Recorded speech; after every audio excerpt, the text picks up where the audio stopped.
குழந்தையே, வாழ்க்கை அமைதியானதுதான். உன் மனம் மட்டும்தான் பதற்றமாக இருக்கிறது. அதை சாந்தப்படுத்தி வாழ்வில் வெற்றி பெற சில வழிமுறைகள் உள்ளது. அதை நீ பின்பற்று. உன் வாழ்வில் வசந்த காலம் உன்னை தேடி வரும். உனக்கு உள்ள பிரச்சனைகள் உன்னுடைய துறைமைக்கு உட்பட்டவை. அதை மீறிய பிரச்சனைகள் சத்தியமாக எதுவுமே இல்லை. ஏனென்றால் இந்த உலகத்தில் உள்ள அனைத்து மனிதர்களுக்கும் அவரவர் சக்திக்கு ஏற்பதான் பிரச்சனைகள் வருகிறது என்பதை முதலில் உன் மனதில் நினைத்துக்கொள். அதாவது தீர்க்க முடியாத பிரச்சனையை அந்த மனிதனின் மனநிலைக்கு ஏற்றவாறு தீர்மானிக்கப்படும். இப்பொழுது உனக்கு 2 விஷயங்கள் புரிகிறது அல்லவா? எந்த பிரச்சனையாக இருந்தாலும் தீர்த்துவிட முடியும். அதே சமயம் நம்முடைய சக்திக்கு ஏற்பதான் அந்த பிரச்சனைகளும் வருகின்றது என்பது. அப்போது இந்த பிரச்சனையை உன்னால் மட்டும்தான் சமாளிக்க முடியும். அப்பொழுது நீதான் இதை முழுமையாக ஏற்றுக்கொள்ள வேண்டும். அப்போதுதான் அது முழுமையடையவும் கூட செய்யும். இல்லையெனில் இதனுடைய பிசிறு என்றோ ஒரு நாள் உன்னை தட்டி கொண்டேதான் இருக்கும். அதை முழுவதுமாக அனுபவிப்பதன் மூலம் நீ கற்று தேர்ந்தெடுக்கும் பாடத்தை நிச்சயமாக ஒரு பெரிய பாடம் என்பதை புரிந்து கொள். இந்த உலகத்தில் உள்ள அனைவருமே ஒரு பிரச்சனை இருக்கத்தான் செய்கிறது. காசு இருப்பவனுக்கு நிம்மதி இல்லை என்ற பிரச்சனை, நிம்மதியாக இருப்பவனுக்கு காசு இல்லையே என்ற பிரச்சனை. இதில் இதுதான் பெரிய பிரச்சனை, அதுதான் பெரிய பிரச்சனை என்பது விஷயம் கிடையாது. இரண்டுமே ஒரு மனிதனுக்கு சமமான அளவு தேவை. முழுமையாக பணத்தை வைத்திருப்பவனுக்கு இரவு நிம்மதியாக தூங்க முடியாத பிரச்சனை. ஏனென்றால் அவனுடைய இந்த நிலை என்றாவது ஒரு நாள் மாறிவிடுமோ என்ற ஒரு கவலை. நன்றாக வாழ்ந்துவிட்ட மனிதர்கள் யாராலும் அவர்களால் பணம் இல்லாமல் இருக்க முடியாது. ஏனென்றால் அவர்களை கூறி தப்பு இல்லை. அவர்கள் அப்படி வாழ பழகிவிட்டார்கள் என்பதுதான் உண்மை. நன்றாக வாழ்ந்துவிட்ட யாரும் ஒருவர் பணம் இல்லாமல் வாழ்வது மிகவும் கடினம். அப்படி இருக்கையில் நாம் அதையும் ஏற்றுக்கொண்டு பொறுமையாக சமாளிப்பதே புத்திசாலித்தனம். ஆகவே உங்களிடம் எது இல்லை என்று கவலைப்படுவதை விட எது இருக்கிறதோ அதை நினைத்து பெருமைப்படுங்கள். உங்களுக்கு மிகப்பெரிய சொத்து ஒன்று உள்ளது. இங்குள்ள அனைத்து மனிதர்களுக்கும் தன்னுடைய உடம்பு, உங்களுடைய கை கால்கள் மிகவும் சிறப்பாக வேலை செய்கின்றன. உங்கள் கண்களோ அதற்கு மேல் மோசமானவையை கூட மிகவும் அழகாக உங்களுக்கு காட்டுகின்றன. உங்களுக்கே வடிவம் கொடுத்தது உங்களுடைய உடம்புதான். இந்த உடம்பை வைத்து நீங்கள் என்னவென்னவெல்லாம் செய்ய முடியும் என்று யோசித்து பாருங்கள். இதில் மிகவும் பெரிய விஷயம் என்னவென்றால் நமக்கும் மூளை என்று ஒன்று உள்ளது. அதை வைத்து எவ்வளவு வேண்டுமானாலும் சாதிக்கலாம், எது வேண்டுமானாலும் சாதிக்கலாம். ஒரு விஷயம் என்று எடுத்தால் அதில் நல்லது கெட்டது என உள்ளது. நாம் எதை தேர்ந்தெடுக்கிறோம் என்பதில் தான் உள்ளது நம்முடைய வாழ்க்கை. நல்ல காரியத்தில் செயல்பட்டால் முதலில் கொஞ்சம் கஷ்டமாக தான் இருக்கும். இருந்தாலும் அதை முடிக்கும் போது முழுமையாக பயன்பெறுவாய் நீ. உன்னால் 20-30 குடும்பங்கள் உணவு உண்ணுகிறார்கள் என்றால் அதைவிட மிகப்பெரிய சந்தோஷம் எதுவுமே இல்லை என்பதுதான் உண்மை. ஆகையால் நீங்கள் ஒருவரும் உங்களுக்காக மட்டும் இல்லாமல் உங்களை நம்பி ஒரு 20 குடும்பங்கள் இருக்கிறது என்ற கடமையோடு செயல்படுங்கள். உங்களால் நிச்சயம் வெற்றி காண முடியும். நீங்கள் அனைவரும் ஒரு 20 குடும்பத்திற்கோ அதற்கு மேலேயோ உணவு போட வேண்டும் என்று நினையுங்கள். அவர்களுக்கு நீங்கள் வேலை கொடுக்க வேண்டும் என்ற லட்சியத்தோடு நீங்கள் முன்னேறுங்கள். நிச்சயமாக உங்களுடைய கனவு எல்லாம் கூடிய விரைவில் காலமாக மாறும்.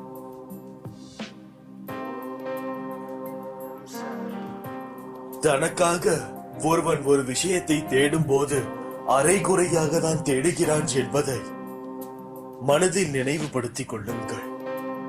ஏனென்றால் இப்பொழுது ஒரு எடுத்துக்காட்டிற்காக உங்களுக்காக ஒரு விஷயம் உங்களுக்கு தேவைப்படுகிறது, அதற்காக நீங்கள் உழைக்க வேண்டும் என்ற எண்ணத்தோடு நீங்கள் வேலை செய்தால் நிச்சயமாக உங்களால் அதை செயல்படுத்த முடியாது.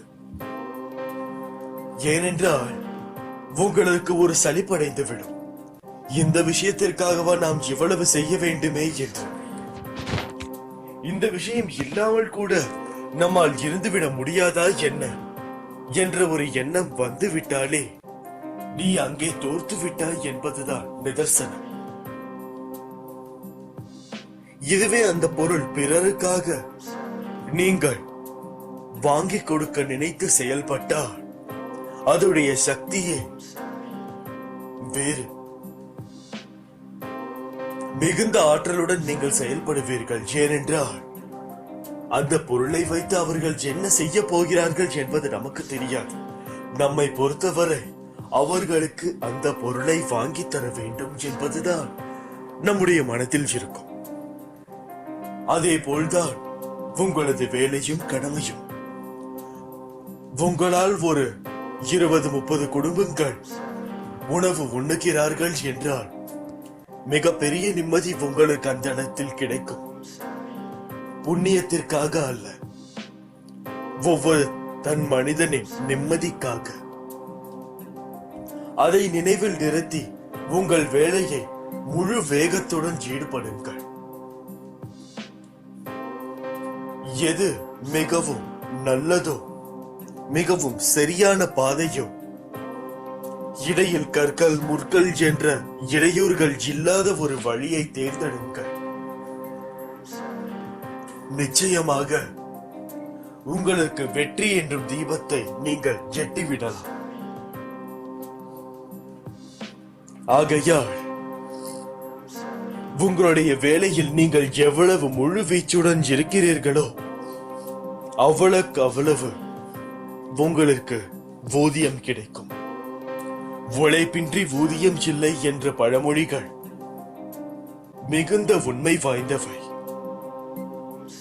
அதை நினைவில் நிறுத்திக் கொண்டு தொழில் தர்மத்தோடு நீங்கள் அனைவரும் செயலாற்றுங்கள். உங்கள் பணிகளில் சலிப்படைய வேண்டாம் ஒருபோதும். நான் உங்களுடன் எப்பொழுதுமே துணையாக இருக்கிறேன் என்பதையும் உணர்ந்து கொள்ளுங்கள். நிச்சயமாக அதை செயலாக்கி காட்டுவேன். இது உண்மை. என் குழந்தையை நான் எப்படி கைவிடுவேன்? நான் உன்னுடைய தந்தை. ஒருபோதும் உன்னை கீழே தள்ள விடமாட்டேன். உன்னை மேலே தூக்கி விடதான் வழி செய்வேனே தவிர கீழே தள்ள ஒருபோதும் நான் நினைத்ததில்லை. நீங்கள் செய்யும் செயல்கள் அனைத்தையும் நான் பார்த்து கொண்டுதான் இருக்கிறேன் என்பதை நினைவில் வைத்துக் கொள்ளுங்கள். நான் உன்னோடுதான் இருக்கிறேன். நீங்கள் வேண்டிக் கொள்வது அனைத்தும் என் காதில் கேட்டுக்கொண்டுதான் இருக்கிறது. சாயை தன் பார்வையில் ஒரே நோக்கமாக கொண்டவர் சாய் இல்லாத எந்த இடத்தையும் காண்பதில்லை. சாயை பற்றி கேட்பவர் சாயை தவிர வேறு எதையும் பேசுவதில்லை. அந்த சாயின் மனதை மட்டுமே நுகர்வார். சாயின் நாமத்தை மட்டுமே தனது நாவால் உச்சரிப்பார். அவருக்கு சாய் தன் புன்னகை போக்கும் முகத்தால் தூய்மையான மகிழ்ச்சியை அருள்வார். சாயின் சொற்கள் என்னும் தேனை பருகியவர், ஆசிர்வாதமும் அதிர்ஷ்டமும் பெற்றவர். நமது நலனை காப்பவர் சாயே. நமது அமைதியையும் சந்தோஷத்தையும் அளிப்பவரும் அவரே. நீ இந்த நிலையில் இருப்பதும் உன்னை இப்படி செயல்பட வைப்பதும் ஏதோ ஒரு காரணத்திற்காக என்பதை முதலில் புரிந்து கொள். காரண காரியங்கள் இல்லாமல் விளைவுகள் இல்லை. என் மீது நம்பிக்கை வை. செயலும் நானே, விளைவுகளும் நானே. எதற்காக நீ இப்படி தேவையில்லாமல் அதிகம் வருத்தப்பட்டுக் கொண்டிருக்கிறாய்? அனுதினமும் எல்லாவற்றிலும் இருந்து உன்னை நான் காத்து கொண்டுதான் வருகிறேன். கவலை வேண்டாம். உன் விரோதியாகவே இருந்தாலும் கூட மனதார யாரையும் சபிக்காதே. யாரை பற்றியும் குறையாய் சொல்லாதே. உனக்கு மற்றவர்கள் தெரிந்தே செய்த தவறுக்கு உண்டான தீவினை அவர்களை போய் சேரும். நான் வேண்டுவதை அப்பா செவிசாய்க்கவில்லையே என்று நீ நினைக்காதே. உன் சாயப்பா என்றும் உன்னை கைவிட போவதில்லை. நான் கேட்பதெல்லாம் தந்துவிட்டாயே என்று மகிழ்ச்சியில் நீ துள்ளி குதிக்கும் காலம் வெகு தூரத்தில் இல்லை. என் பிள்ளையான நீ எல்லோரிடமும் ஒற்றுமையாகவும் சந்தோஷமாகவும் வாழ வேண்டும். என்னையே நம்பி நீ நல்ல ஆரோக்கியம், நிம்மதி மற்றும் சீரும் சிறப்புமுடன் வாழ்வாய். தக்க சந்தோஷங்களோடு. முன் பிரச்சனைகளுக்காக வீட்டாரை சிதைப்பது எந்த விதத்திலும் நியாயம் இல்லை. எனவே வீட்டில் நீ அன்பை தவிர, சிரிப்பதை தவிர வேறு எதையும் காட்டாதே. இழப்பில் இருந்து படிப்பை கற்றுக்கொள். உனது அஜாக்கிரதை, வெகுளித்தனம் உன்னை பிறர் ஏமாற்ற வழி செய்திருக்கிறது. இனி அப்படி நடக்காது. எழுந்து கால் ஊன்றி நில். உன்னால் முடியும். நிச்சயமாக நடக்கும். நீ உன் மீது சந்தேகம் கொள்ளவே வேண்டாம். உன்னை இழந்தவர்களுக்கும், கைவிட்டவர்களுக்கும், கடன் கொடுத்து சுரண்டியவர்களுக்கும், கதவை சாத்திக் கொண்டு போனவர்களுக்கும் உன்னை பார்த்து பிரமிக்க போகிறார்கள். மீண்டும் வந்து உன்னிடமே ஒட்டிக் கொள்ளலாம் என்று நினைக்கப் போகிறார்கள். நான் உன்னை விட்டு விலகுவதில்லை. நான் உன்னை விட்டு விலகும் வரை எந்த ஒரு தீய சக்தியும் உன்னை அண்டாது. அண்டவும் விடமாட்டேன். பரம பாக்கியம் பெற்றவனே மனித பிறவி பெறுகிறான் என்பது உனக்கு தெரியுமா? தெரியாதல்லவா? இந்த மனித பிறவி மிகவும் பெரிய பிறவி. இதற்கிடையில் உன்னுடைய சோகத்தையும் கஷ்டங்களையும் போட்டுக் கொண்டிருந்தால் யாருக்கு நஷ்டம்? உன் ஒருவனுக்கு தான். நீ என்ன 10 வயது சிறு பிள்ளையா? இல்லை. இப்படிதான் நீ நினைத்துக் கொண்டு இத்தனை காலத்தையும் கடந்து வந்து விட்டாய். காலம் பொன் போன்றது. அப்படி இருக்கையில் நீ ஒரு விஷயத்தை செய்தால் அந்த விஷயத்தை முழுமையாக முடிக்க வேண்டும் அல்லவா? ஒவ்வொரு நொடியும் போய்கொண்டே இருக்கிறது உன் வாழ்க்கையில். ஒவ்வொரு நிமிடமும் வைரத்தை விட, ஏன் மனிதனை விட மதிப்பில்லாதவை. அதை நீ சிதைத்துக் கொண்டிருக்கிறாய் என்பதை உணர்ந்து கொள். ஒவ்வொரு நிமிடத்தையும் ஏன் நாம் எப்படி கடத்திவிட்டோம் என்று இப்போது யோசிக்காமல் நான் சொல்வதை கேட்டுவிட்டு அடுத்தது என்ன வேலை செய்ய வேண்டும் என்பதை நீ நினைவில் நிறுத்தி செயல்படு. ஒவ்வொரு காலமும் ஒவ்வொரு நேரமும் ஒவ்வொருவர் இழந்து விட்டார் என்பதில் எத்தனை பேர் தவிக்கிறார்கள் என்று உனக்கு தெரியுமா?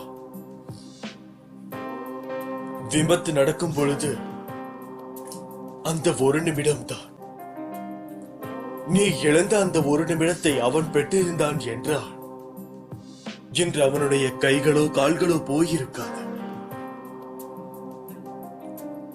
நீ இழந்த அந்த 5 நிமிடத்தை வேறொருவன் இழக்காமல் இருந்திருந்தால் அவனுடைய குடும்பமே இன்று சீரும் சிறப்புமாக வாழ்ந்திருக்கும். புரிந்து கொள், ஒரு நிமிடமோ 5 நிமிடமோ அது எவ்வளவு பெரிய செயலை செய்யும் என்று. அரசன் ஆண்டியாவதும் அந்த ஒரு நிமிடத்தில் தான். இல்லாதவன் செல்வந்தராவதும் அந்த ஒரு நிமிடம்தான். உன்னுடைய யோசனையில் தான் அனைத்து செயல்களும் முடங்கி இருக்கிறது என்பதை உறுதி கொள். இன்று முதல் உன்னுடைய அனைத்து நேரத்தையும் வீணாக்காதே. உறக்கம் ஒரு மனிதனுக்கு தேவைதான், ஆனால் உறக்கமே ஒரு மனிதனாக இருந்துவிடக் கூடாது. நன்றாக பணியாற்றி யோசனை மேல் யோசனை செய்து முயற்சியை செய்த ஒரு மனிதனுக்கு உறக்கம் நிச்சயமாக தேவை. ஒன்றும் செய்யாமல் ஒவ்வொரு நிமிடத்தையும் கடத்தி கொண்டு வீணாக்கி கொண்டிருந்த நமக்கு எதற்கு உறக்கம்? நாம் அனைவரும் ஒவ்வொரு நிமிடத்தையும் வீணாக்கி கொண்டிருக்கிறோம் என்ற மன உளைச்சல் உங்கள் அனைவருக்கும் இருந்தால் மட்டுமே உங்கள் வாழ்க்கையில் நீங்கள் வெற்றி அடைய முடியும். நீங்கள் அனைவரும் என்னுடைய பிள்ளைகள் என்பதில் எந்தவித சந்தேகமும் இல்லை. இருந்தாலும் நானும் தான் இருக்கிறேன். ஆனால் என்னால் 99% உங்களுக்கு ஒரு செயலை செய்ய முடியும் என்றால் அந்த 1% உங்கள் கையில் தான் உள்ளது. ஏன், அந்த 1% தான் முக்கியமானதும் கூட. அந்த ஒரு நிமிடம், ஒரு 5 நிமிடம் நீங்கள் அதை நன்றாக யோசித்தால் மட்டுமே, அது உங்களுடைய மூளைக்கு எட்டினால் மட்டுமே அந்த செயலை நீங்கள் செய்ய முடியும். அந்த செயலை நீங்கள் செய்யும் பொழுதுதான் அதற்குண்டான மனிதர்களும் அதற்குண்டான விஷயங்களையும் நான் இங்கிருந்து ஆரம்பிக்க முடியும் என்பதை உணர்ந்து கொள்ளுங்கள். அனைத்தும் உங்களிடத்தில் தான் உள்ளது. நீங்கள் ஒருவரிடம் பேச வேண்டும் என்று நினைத்தால் தாராளமாக பேசிவிடுங்கள். எப்பொழுதுமே உங்களுடைய மனதில் முதல் விஷயமாக எது தோன்றுகிறதோ அதை தாராளமாக நீங்கள் செய்யலாம். ஏனென்றால் அதற்கு பின் வருபவை எல்லாம் அந்த முதல் யோசனையுடன் வித்தியாசம் பார்ப்பவையே. ஆகையால் அந்த முதல் யோசனையை நீங்கள் கடைபிடித்து செய்வது மிகவும் நன்று. ஆனால் அது தவறான விஷயமாக இருக்கக்கூடாது. அது எந்த விதத்திலும் யாருக்கும் ஒரு தீங்கும் விளைவிக்காத வண்ணம் இருக்க வேண்டும். அப்பொழுதுதான் அந்த செயலை நான் முழுமையாக ஏற்றுக்கொண்டு உனக்காக செய்ய முடியும். ஒன்று மட்டும் புரிந்து கொள்ளுங்கள், இந்த உலகத்தில் நாம் எதை போடுகிறோமோ அதுதான் நமக்கு திரும்ப வரும் என்று. ஒரு பந்தை எடுத்து செவரில் வீசினால் கூட அது நம்மிடம்தான் திரும்ப வரும் என்பதை நாள்தோறும் எண்ணிக்கொள்ளுங்கள். இந்த உலகத்தில் நாம் எதை செய்கிறோமோ அது மட்டும்தான் நமக்கு திரும்ப வரும் என்று. உன் மனதில் உள்ள கோபம், கவலை, துக்கம் எல்லாத்தையும் தூக்கி எறிந்து விட்டு என்னுடைய பிள்ளையாக வா. அப்பொழுது நீ செய்யும் அனைத்து வேலைகளுக்கும் வெற்றி நிச்சயம். என்னிடம் சரணாகதி அடைந்து விடு. நான் உன் மனதில் குடியேறுவேன். ஆசைப்பட்டது அத்தனையும் நிறைவேற போகிறது. உனக்கு பலமுறை தெரிவிக்க நினைக்கும் போது முடியவில்லை. உன்னுடைய பரிபூரண பக்தியால் நான் மகிழ்ந்து போனேன். உனக்கு ஒரு வாய்ப்பு கிடைக்க போகிறது. அது உன்னை தேடி வந்து கொண்டிருக்கிறது. அது உனது வாழ்க்கை தரத்தை மாற்ற போகிறது. இந்த வாய்ப்பை மட்டும் நழுவ விடாதே. நீ எதை எதிர்பார்த்து காத்திருக்கிறாயோ அது உன்னை தேடி வரப்போகிறது. பயன்படுத்திக்கொள். ஒரு அதிசயம் நடக்க போகிறது. அது உன்னை முழுவதுமாக மாற்றப் போகிறது. அதை நானும் கண்டு களிக்க காத்திருக்கிறேன். இது தெரியாமல் கவலைப்பட்டுக் கொண்டிருக்கிறாய். நான் உன்னிடத்தில் இருக்கும் போது எதற்காகவும் எப்போதும் கலங்காதே. நம்பிக்கையோடு நீ இருக்க வேண்டும். அப்போதுதான் உன்னுடைய வாழ்க்கையில் நல்லது நடக்கும். அதேபோல் எது வந்தாலும் எதிர்த்து நின்று போராட நீ முழுமையாக கற்றுக்கொள்ள வேண்டும். இல்லையெனில் எப்பொழுதும் நீ ஒரு பிரச்சனையை நினைத்துக் கொண்டே இருந்தாய் என்றால் அந்த பிரச்சனை தான் உனக்கு எப்பொழுதும் உன் கண் முன்னே வந்துட்டு இருக்கும். உணவு சமயத்தில் பசியோடு எந்த ஜீவன் வருகிறதோ, மனிதனோ பறவையோ மிருகமோ புழு பூச்சையோ, எது வருகிறதோ அதை உபசரித்து அனுப்பு. எது வந்தாலும் அது நன்மைக்கே என்று ஏற்றுக்கொள். ஏனென்றால் இந்த உலகத்தில் நடக்கும் அனைத்தும் ஒரு காரணத்திற்காகவே நடக்கிறது. இன்று நீ உன் வீட்டில் அவமானப்படவில்லை என்றால் வெளியில் ஒருவன் உன்னை 4 பேருக்கு முன் அவமானப்படுத்தி இருப்பான் என்று அர்த்தம். நீ இன்று வெளியில் செல்லும் போது உன்னுடைய காலில் ஒரு கல்பட்டு காயமாய் ரத்தம் வந்துவிட்டது என்றால் உனக்கு இன்று ரத்தம் வர வேண்டும் என்று இருக்கிறது என்று நினைத்துக்கொள். உங்கள் வாழ்க்கையும் உங்களுக்கு கொடுக்கப்பட்ட நாளும் எப்போதும் உங்களுக்கு தான். அவற்றை சிறப்பானதாக்கிக் கொள்ள ரகசியம் உங்களிடமே உள்ளது. காலை எழுந்தவுடன் உங்களுக்கு கிடைத்துக் கொண்டிருக்கும், கிடைக்க போகிற அனைத்து நல்ல விஷயங்களுக்கும், அற்புத தருணங்களுக்கும், நல்ல மனிதர்களுக்கும் தினமும் நீங்கள் நன்றி உணர்வை உணர்ந்து வெளிப்படுத்துங்கள். இன்று எனக்கு புதியதொரு தொடக்கத்தை தரும் சிறப்பான நாள். எனது கடந்த காலம் என் வாழ்க்கையை தீர்மானிக்காது. எனது எதிர்காலத்தை நானேதான் உருவாக்குவேன் என குறைந்தது 3 முறையாவது நல்ல சத்தத்துடன் நம்பிக்கையுடன் சொல்லுங்கள். தினமும் இதை செய்து பாருங்கள். உங்களால் நம்ப முடியாத மாற்றத்தை உணர்வீர்கள். உங்களின் அழகான வாழ்க்கை, சிறப்பான நாளுக்கான தந்திரம் உங்களிடம்தான் இருக்கிறது. என்ன கூற வேண்டும் என்று கூறுகிறேன். இன்று எனக்கு புதியதொரு தொடக்கத்தை தரும் சிறப்பான நாள். எனது கடந்த காலம் என் வாழ்க்கையை தீர்மானிக்காது. எனது எதிர்காலத்தை நானே தான் உருவாக்கி கொண்டிருக்கிறேன் என்று திரும்ப திரும்ப கூறுங்கள். வார்த்தையில் உள்ள சக்தி மிகவும் அளவற்றவை. நீங்கள் ஒரு வார்த்தையை கூறிக்கொண்டே இருந்தால் அந்த வார்த்தைக்கு மிகவும் ஒரு சக்தியை கொடுத்து இந்த பிரபஞ்சத்தால் நீங்கள் சொல்லும் அந்த வார்த்தையில் உள்ள செயல் நிச்சயமாக நடந்துவிடும்.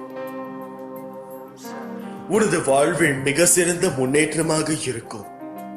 நீ இன்னும் கொஞ்ச காலம் அனைத்தையும் சகித்துக் கொண்டு இரு என்ற ஆலோசனை கூறினேன். ஆனால் நீயோ, அப்பா எனக்கு இதெல்லாம் சாத்தியப்படாது, நிச்சயமாக ஒரு மாற்றம் வந்தாக வேண்டும், நானும் அனுபவித்து வரும் இந்த நிலையை மாறியே ஆக வேண்டும், நான் ஜெயித்த பிறகுதான் உன்னை நெருங்குவேன், அதுவரை எனக்கு நீ கண்டிப்பாக உதவிதான் ஆக வேண்டும் என்று கட்டளை போடுகிறாய். என் செல்ல குழந்தையே, அதுவும் சரிதான். நிச்சயமாக உன்னை தாங்குவேன். உன் வாழ்வில் மாற்றத்தை உண்டாக்குவேன். இந்த மாற்றம் இப்போதைய உனது தடுமாற்றம் போன்றோ ஏமாற்றம் போன்றோ இருக்காது. உனது வாழ்வில் மிக சிறந்த முன்னேற்றமாக இருக்கும். மற்றவர்களின் கண்கள் பார்த்து கொண்டிருக்கும் போதே நீ உயர்த்தப்படுவாய். இழப்புகளை தாண்டி அதன் வழிகளை உதறிவிட்டு வெறுமையான மனதுடன் என்னிடம் வா. நான் என்னிடத்தில் இருக்கும் லௌகீக சுகங்கள் அனைத்தையும் உனக்கு தருகிறேன். இதனோடு ஆன்மீக சுகத்தையும் சேர்த்து வழங்குவேன். உன்னை தாங்கி பிடிப்பேன், தூக்கி உயர்த்துவேன் என்று ஒரு தரம் சொன்னேன். நிச்சயமாக அதை நிறைவேற்றுவேன். நான் வாக்கு மீற மாட்டேன். உன்னால் எவ்வளவு முடியுமோ அவ்வளவு தூரம் என்னை தஞ்சமாக்கிக் கொள். வேண்டியது அனைத்தும் வேண்டியபடியே நடக்கும். ஏனெனில் உன் வேண்டுதலை நான் கேட்டேன். இதோ அதற்கு பதிலோடும் பலனோடும் வருகிறேன். அனைத்தும் உனக்கு சுபமாக நடக்கும் என்பதில் எந்தவித சந்தேகமும் இல்லை. உன் மனதை காயப்படுத்தும் எல்லா நினைவுகளையும் அடியோடு புதைத்து விடு. அதுதான் உன்னை மூழ்கடிக்கிறது. நிச்சயம் உன்னை அதில் இருந்து விரைவில் கண்டிப்பாக வெளியே கொண்டு வருவேன். எப்படி உன் அழுகையை பொறுத்து கொண்டு இருக்கிறாயோ அதே போல் இந்த கஷ்டத்தையும் கொஞ்ச காலத்திற்கு கண்டுகொள்ளாமல் இரு. ஏனென்றால் இந்த உலகத்தில் வெற்றி பெற்றவர்கள் எல்லாரும் அவர்களுடைய சோகத்தையும் அழுகையையும் கட்டுப்படுத்திக் கொண்டிருந்ததால் மட்டுமே. கட்டுப்படுத்த கற்றுக்கொண்டால் வாழ்க்கை உன் கட்டுக்குள் வரும். ஏனென்றால் இங்கே எவன் ஒருவன் தன்னை முழுமையாக என்னிடம் சரணடைகிறானோ அவனுக்கு தான் வேண்டியதெல்லாம் நிச்சயமாக நடக்கும். ஏனெனில் அதுதான் என்றைக்கும் நிரந்தரமானதும் கூட. எதற்காகவோ கவலையோ பயமோ தேவையே இல்லை. வாழ்க்கையில் கஷ்டங்கள் வந்து உன்னை ஸ்தம்பித்து விட்டதாக உணர்கிறாய். ஆனால் அது உன்னையும் உன் வாழ்க்கையையும் நல்ல திசைக்கு போக காரணமாக இருந்தது. நீ போகும் பாதையில் முட்கள் உன்னை குத்தி வழிகண்டது என நினைப்பது சரிதான். ஆனால் அந்த முட்கள் உன் கால்களில் குத்தாவிட்டால் நீ மேலே நிமிர்ந்து கொண்டேதான் நடந்திருப்பாய். கீழே குனிந்து பாதை எப்படி இருக்கிறது என்று பார்த்திருக்க மாட்டாய். முட்கள் குத்தியதால் தான் அந்த இடத்தில் இருந்து உன்னையும் உன் பாதையையும் நீ கவனிக்க ஆரம்பித்தாய். முட்கள் சில வழி ஏற்படுத்தி இருக்கலாம். ஆனால் அது நீ பயணிக்கும் பாதை எப்படி இருக்கிறது? உன் கவனம் கீழேயும் உன் பயணத்தில் இருக்க வேண்டும். கீழே படுகொலியும் இருக்கலாம் என்று அச்சிறு முட்கள் மூலம் உனக்கு நான் உன் சாய் தேவா காண்பித்தேன். நீயும் அதைதான் அதன் உட்கருத்து புரிந்து கொண்டாய். நிச்சயம் நீ ஜெயிப்பாய். உன் வழி என்பது உன்னுடைய அகமும் புறமும் சுத்தப்படுத்த நான் இருக்கிறேன். அது ஒரு நாளும் உன்னை துன்புறுத்தற்காக ஏற்படுத்துவது அல்ல. அதனால் எல்லாம் சரியாகிவிடும். எதற்கோ நீ அஞ்ச தேவையே இல்லை. கொஞ்ச காலம் பொறுமையாக இரு. ஏனென்றால் நிச்சயமாக நல்லது நடக்கும். முடியாது என்று முடங்கி விடாதே. கிடைக்காது என்று முடிவு செய்யாதே. உன்னை நம்பு. உன்னால் முடியும். உனக்கு நான் இருக்கிறேன். பகைவர்கள் உனக்கு வெளியில் இல்லை. பலவீனமான எண்ணங்களே உன் உண்மையான எதிரி. மனதை ஒருநிலைப்படுத்த கற்றுக்கொண்டால் எதில் ஈடுபட்டாலும் நீ சாதனை படைக்கலாம். வாழ்வில் உயர்ந்த நிலையை அடையும் நேரம் வந்துவிட்டது. இனி உன் வாழ்க்கையில் அனைத்தும் சுபமே. எதை விதைக்கிறாயோ அது முளைக்கும். எதை மற்றவர்களுக்கு செய்கிறாயோ அதுவே உனக்கு திரும்ப வரும். வரும் காலம் எல்லாம் மகிழ்ச்சி என்னும் சத்தம் உன் மனதில் ஒலித்துக் கொண்டே இருக்கும். உன் உணர்வுகள் சில்லிட்டு ஆனந்த கண்ணீர் பெருகும். இனி உன் வாழ்வில் இதே ஆனந்த உணர்வுடன் இருப்பாய். என்னை தவிர வேறு யாராலும் உன்னை பாதுகாக்கவே முடியாது என்றுதான் நான் கூறுவேன்.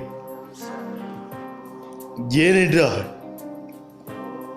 என் குழந்தைக்கு நான் பாதுகாப்பாமல் வேறு யார் பாதுகாப்பார்கள்? சோதனை அதிகமாக இருந்தால் சுகம் பெரிய அளவில் வரப்போகிறது என்று நான் கூறினேன். ஆனால் அதில் சிலர் சோதனை வருவதனால் எப்படி சந்தோஷம் பெருகும் என்று யோசித்திருப்பீர்கள். எப்படி என்று நான் கூறுகிறேன். என்னவென்றால், நீங்கள் போகக்கூடிய பாதைகளில் மிக மோசமான மனிதர்களும் மிருகங்களும் வரும். அவர்களிடம் இருந்து நீங்கள் எப்படி தப்பிக்கிறீர்கள் என்பதில்தான் முழு சுவாரஸ்யமே உள்ளது. நீங்கள் அவற்றிடம் இருந்து தப்பிக்கும் பொழுது நீங்கள் பல பாடத்தை கற்றுக்கொள்கிறீர்கள் என்பதை நம்புங்கள். நீங்கள் ஒரு செயல் செய்கிறீர்கள் என்றால் அந்த செயலை முழு மனதோடு செய்யும் பொழுது அது தானாகவே உங்கள் மனதில் பதிகின்றது. நெருப்பை தொட்டால் சுடும் என்பது உணர்வு தக்க செயல். அப்படி இருக்கும் பொழுது நீங்கள் நெருப்பை தெரிந்து தொட்டீர்களோ தெரியாமல் தொட்டீர்களோ, தொட்டதற்கு பின் சுடும் அந்த சூடு உங்கள் விரலால் தாங்க முடியவில்லை அல்லவா? அப்பொழுது அந்த உணர்வு உங்கள் மனதில் ஆழமாக பதிகின்றது. பதியும் பொழுது எப்பொழுதெல்லாம் நீங்கள் அந்த நெருப்பிடம் செல்கிறீர்களோ அங்கே நெருப்பு இருக்கிறது. அதை தொட்டால் விரல் சூடாகும் என்று உங்கள் மனதில் தானாகவே தெரிய வரும். நீங்கள் மீண்டும் அதை தொட செல்லவே மாட்டீர்கள். அதுபோலதான் உங்களுடைய பிரச்சனைகள். ஆகையால் ஒவ்வொரு பிரச்சனைக்கு உண்டான வழிகளும் நீங்கள் தான் உருவாக்க வேண்டும். அதை செயல்படுத்துவது உங்கள் மனதில் இருந்து நான் செயல்படுத்துவேன். நான் என்னதான் கூறினாலும் நீங்கள் இதில் செயல்பட வேண்டியது மிகவும் அவசியமான ஒன்று. என்னவென்றால், பொறுமையுடன் ஒரு விஷயத்தை நீங்கள் கையாள வேண்டும். உங்களுடைய பொறுமையை சோதித்து பார்க்க ஏன் நானே கூட பலவித விஷயங்களை செய்வேன். அவற்றில் இருந்து நீங்கள் எவ்வாறு கடந்து வருகிறீர்கள் என்பதில்தான் உங்களுடைய சாமர்த்தியம் இருக்கிறது. எவ்வளவு துன்பங்கள் வேதனைகள் வந்தாலும் அவற்றை எல்லாம் நீங்கள் கடந்து வர வேண்டும். ஏனென்றால் கடந்து போவதுதான் வாழ்க்கை. இந்த வாழ்க்கையில், இந்த பூமியில் உங்களுடைய உடல் கூட உங்களுக்கு சொந்தம் இல்லை என்று நான் கூறியிருக்கிறேன். யாராவது உங்களை விட்டு சென்றார்கள் என்றால் அதை யோசித்துக் கொள்ளுங்கள். போனால் போகட்டும், இந்த தேகமே எனக்கு சொந்தம் இல்லை என்று கூறிக்கொள்ளுங்கள். வீட்டில் இருக்கும் அன்பை வைத்துவிட்டு வெளியில் பிற அன்பை தேடாதீர்கள். வீட்டில் இருக்கும் அன்பு தூய்மையான அன்பு. வெளியில் காட்டும் அன்பு, அதாவது உங்களிடம் ஏதாவது ஒரு விஷயத்தை எதிர்பார்த்து வரும் அன்பு, மிகவும் ஆபத்தானது. உங்களுடைய தேவைக்காக உங்களையே கொல்லும் அளவிற்கும் அது சென்றுவிடும். நீண்ட நாட்களாக உங்களது வேண்டுதல்கள் வைத்துக் கொண்டே இருக்கிறீர்கள். இவையெல்லாம் நான் ஏன் செய்யவில்லை என்று நீங்கள் சொல்கிறீர்கள். ஏனென்றால் அதற்கு உண்டான தக்க சமயம் வர வேண்டும். வந்தால் மட்டுமே என்னால் அதை செயல்படுத்த முடியும். நேரம் வந்தாலும் அது உங்களுக்கு உகந்ததா என்று நான் சோதிப்பேன். அதற்கென சில சங்கடங்களையும் கஷ்டத்தையும் கொடுப்பேன். அந்த பொருளிற்காக நீங்கள் எதை வேண்டுமானாலும் இழக்க தயாராக இருக்கிறீர்களா என்று கூட சோதிப்பேன். அப்பொழுது முடிவெடுக்க வேண்டியது நீ மட்டும்தான். அந்த பொருளிற்காக பிறரை நீ துளைக்க வேண்டுமா வேண்டாமா என்பதை முடிவெடுக்க வேண்டியது நீதான். ஆகையால் இந்த முடிவுகளுக்கு இடையேதான் நீ வேண்டக்கூடிய அந்த விஷயம் ஒளிந்திருக்கிறது. எது எப்படி நடக்க வேண்டாலும் நடக்கட்டும் என்று கூறுகிறவர்கள் வேறு. ஏனென்றால் நான் எதை அவர்களுக்கு நடத்தினாலும் அவர்கள் அதை முழுமையாக ஏற்றுக்கொள்வார்கள். ஆனால் நீயோ அப்படி இல்லை. அடம் பிடிக்கும் குழந்தை.